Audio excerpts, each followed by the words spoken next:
Dear viewers and learners, अस्सलाम वालेकुम। मैं डॉक्टर गज़ाला फ़ातिमा अपने official YouTube channel career corps academy पर आप सबका खैर मकदम करती हूँ। जैसा कि आप सब जानते हैं कि हमने एक सिलसिला शुरू किया था टॉपर्स टॉक का, जिसमें हम बात करते हैं यूजीसी नेट क्वालिफायर से और उनकी स्ट्रेटजी जानने की कोशिश करते हैं ताकि आने वाले एग्ज़ाम यानी दिसंबर 2023 में उनकी स्ट्रेटजी को अपनाकर हम सब यानी आप सब भी एग्ज़ाम को क्वालिफाई कर सकें। तो आज हमारे सामने मौजूद हैं ज़ाकिर अनवर, जिन्होंने नेट एग्ज़ाम क्वालिफाई किया है। तो चलिए हम अब ज़ाकिर से मिलते हैं। ज़ाकिर, आपका बहुत बहुत खैर मकदम है हमारे चैनल पर और बहुत मुबारकबाद कि आपने नेट एग्ज़ाम को क्वालिफाई किया। नंबर भी काफ़ी शानदार हैं, बाकी चीज़ें ज़ाकिर आपको बताएंगे। तो सबसे पहले आप हमारे लर्नर्स को ये बताएं कि आपका ताल्लुक़ कहाँ से है, आपकी तालीम कहाँ से हुई? शुक्रिया मैम मौका देने के लिए। सबसे पहले अपना नाम बताना चाहूँगा। मेरा नाम ज़ाकिर अनवर है और मेरा ताल्लुक़ यूपी से, मुराद भंजन से। तो आपने इब्तदाई तालीम कहाँ से हासिल की? इब्तदाई तालीम वही अपने शहर के मदरसे में हुई थी, जहाँ पर मैंने तमाम तालीम हासिल की। उसके बाद 2017 में मैं जामिया में आया था बीए करने के लिए। यहाँ पे 2017 से 2020 तक मैंने बीए किया यहाँ पर। और उसके बाद फिर बीएड किया मालू से, मौलाना आज़ाद से जी। अभी आप जामिया मिल्लिया इस्लामिया में एमए के तालिब जी, एमए के तालिब में। यानी आपने जो अटेम्प्ट लिया था एग्ज़ाम वो एमए के फर्स्ट ईयर में लिया? हाँ, पहले सेमेस्टर में जी। फर्स्ट ईयर में। तो आपका फर्स्ट सेमेस्टर में भी नेट हुआ था, फिर इसके बाद इस बार भी नेट हुआ है। नंबर आपके काफ़ी शानदार हैं। आपने 100 में से 88 मार्क्स जी उर्दू में 88 नंबर उर्दू में हासिल किए हैं और जनरल पेपर में भी आपने 40 नंबर हासिल किए हैं। तो बहुत मुबारकबाद। तो ये बताइए कि आपने तो बहुत जल्दी तैयारी शुरू कर दी। एमए के आखिरी साल के लिए भी नहीं पढ़ा, बल्कि आपने फर्स्ट सेमेस्टर में ही एग्ज़ाम दिया। तो आपने कैसे तैयारी शुरू की कि आपका फर्स्ट अटेम्प्ट में नेट हो गया? और तो आप हमारे स्टूडेंट्स को बताइए ताकि आपकी स्ट्रेटजी को अपनाएं, कैसे आपने पढ़ाई शुरू की? तो मैं अपनी बात यहाँ शुरू करूँगा, क्योंकि जामिया में मैं 2017 में आया था। अभी तो उस वक्त ये बात मालूम नहीं थी कि मतलब ये एग्ज़ाम भी होता है। लेकिन फिर उसके बाद यहाँ 2 साल गुजरा, 2017 और 18।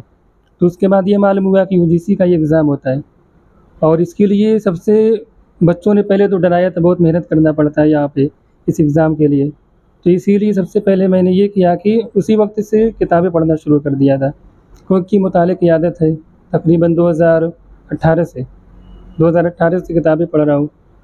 तो सबसे ज़्यादा मैंने जिस चीज़ पे फोकस किया वो फ़न की किताबें थीं।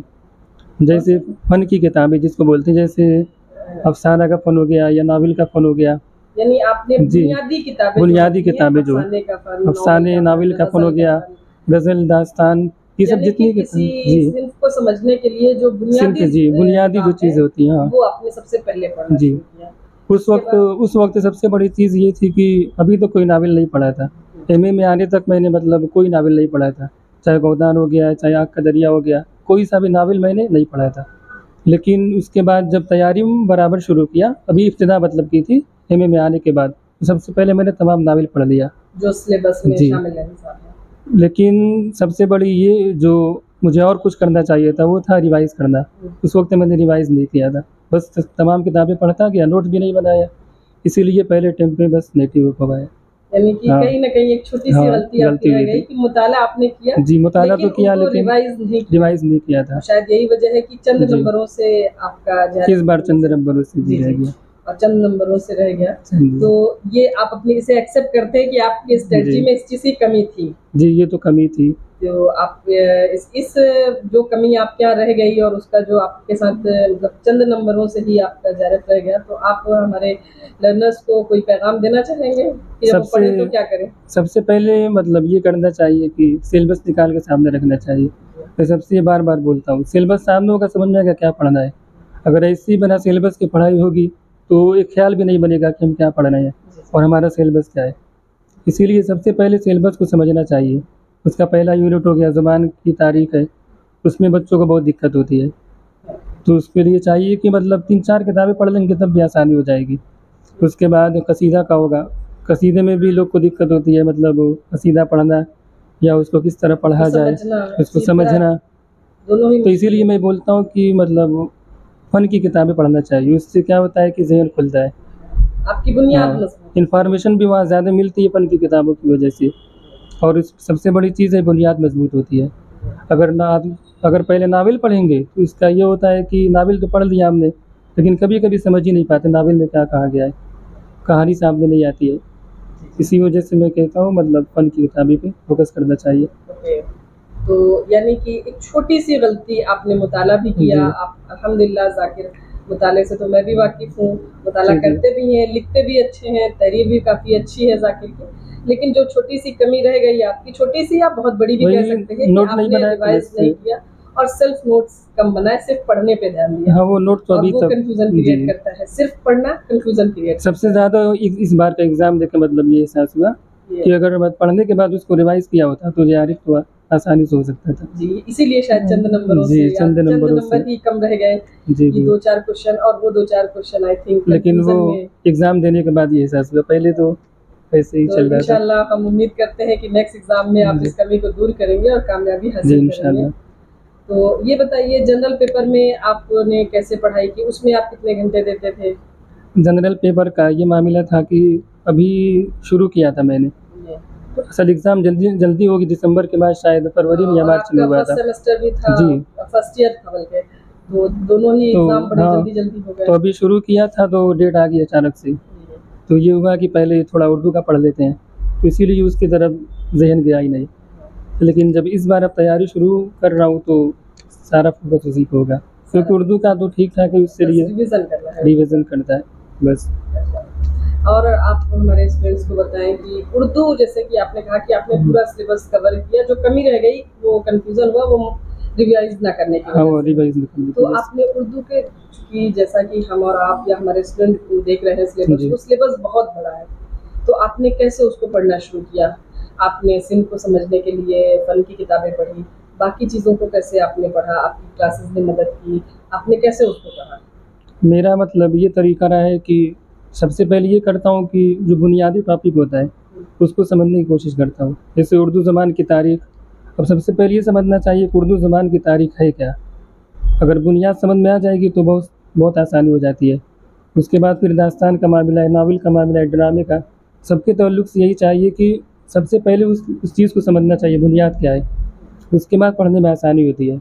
इसीलिए मैं सबसे ये कहता हूँ कि पहले अपना ज़ौक़ अच्छा कीजिए पढ़ने के लिए, क्योंकि सिर्फ़ मेहनत करने से कभी-कभार रह जाता है। इंसान मेहनत तो करता है लेकिन जब एग्ज़ाम में बैठता है तो सवाल रिलेट नहीं कर पाता। वो दिक्कत वहीं पे होती है कि ज़ौक़ मतलब होता नहीं है और ज़हन खुला नहीं होता है। कभी-कभी होता है कि बच्चे मतलब एकदम पूरा याद करके चले जाते हैं। थोड़ा सवाल मतलब इधर से उधर होता है, वो कन्फ्यूज़न में हो जाता है। तो ऐसे में 1-2 नंबर से रह जाता है उनका।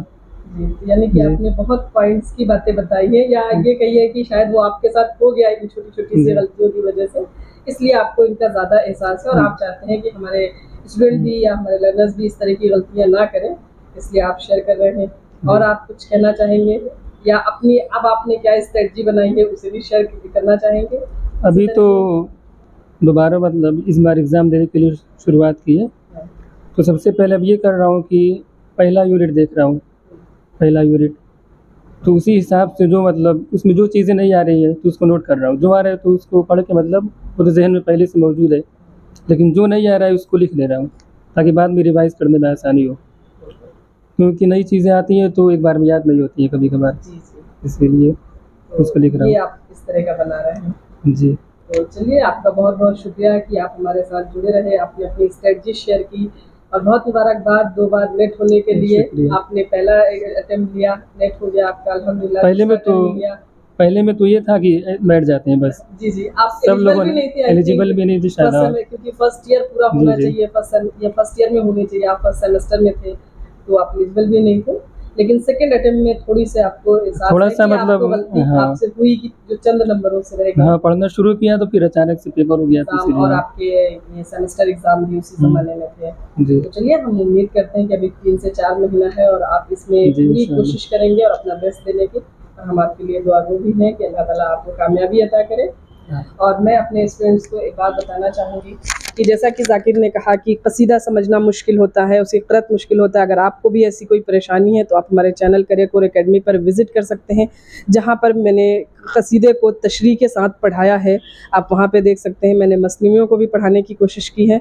इंशाअल्लाह ताला मैं आगे भी इस कोशिश को जारी रखूँगी। आप वहाँ पे विज़िट कर सकते हैं। आप जाकिर शायद आपसे फिर कुछ कहना चाहते हैं तो एक बार। इसमें गज़ल का तज़किरा मतलब हुआ नहीं, शायद गज़ल का रह गया है। तो गज़ल के ताल्लुक़ से सबसे पहले ये कहना चाहता हूँ कि बच्चों को मतलब कन्फ्यूज़न तो होती है किसका शेर है। तो याद कैसे रखें? मैं इसमें ये करता हूँ कि उसको सुन लेता हूँ कई बार। पहली बात तो ये होना चाहिए कि गज़ल का थोड़ा शोर होना भी चाहिए, मतलब शेर सामने आए तो लगे कि किसका हो सकता है। अगर ये एहसास होगा तो बहुत आसानी होती है। जी, शायर के आहंग को पहचानना, आहंग को पहचानना ज़रूरी है। जी, इस तरह का शायर गालिब का हो सकता है, इस तरह का शायर मीर का, और फिर उनको आपको बार बार सुनना चाहिए। जैसे इसी बार एक शेर मीर का शायद आया था, कली ने सुनकर तबस्सुम किया, ऐसे कुछ करके मिसरा पूरा शेर ही दिया था, तो उसमें एक लफ्ज़ हटा दिया था तबस्सुम का, तो उसकी जगह ऑप्शन में तबस्सुम, तकल्लुम सब इसी वज़न पे अल्फाज डाल दिया था। अब जिसको पता ही नहीं चल रहा था कि कौन सा लफ्ज़ आएगा। अब जिसको शेर याद उसके लिए तो आसानी है, लेकिन जिसको याद नहीं वो कैसे पकड़ पाएगा। यानी उसके लिए ज़रूरी याद होना है, और याद तभी होगा जब आप उसको बार बार सुनेंगे। फिर दूसरा तरीका, अगर शेर याद नहीं है तो शेर की समझ कि कौन सा लफ्ज़ यहाँ पे फिट होगा, तो उस हिसाब से पहचान में। हाँ, ज़रूरी है कि पूरा शेर जो यहाँ पे है पूरा शेर समझ में आना चाहिए। कभी-कभी यानी कि दोनों चीज़ें, शेर फहमी भी होनी चाहिए और शेर याद भी कोशिश करें कि इतना सुने कि याद भले ना हो तो जहन में तो होगी। जब उसको कोई पढ़े गलत तो आपके जहन में नहीं, ऐसा नहीं था, तब आपको वही। अगर ज़ौक़ अच्छा नहीं होता है तो बहुत दिक्कत आती है, क्योंकि आदमी पढ़ता रहता है लेकिन उसकी तबीयत बोर होती है। अगर मज़े लेके पढ़ेगा, ज़ौक़ अच्छा है तो बहुत आसानियाँ होती हैं। चलिए, बहुत शुक्रिया आपका, और एक बार फिर से मुबारकबाद। और करियर कोर एकेडमी आपको मुबारकबाद, हमारी पूरी टीम आपको मुबारकबाद पेश करती है।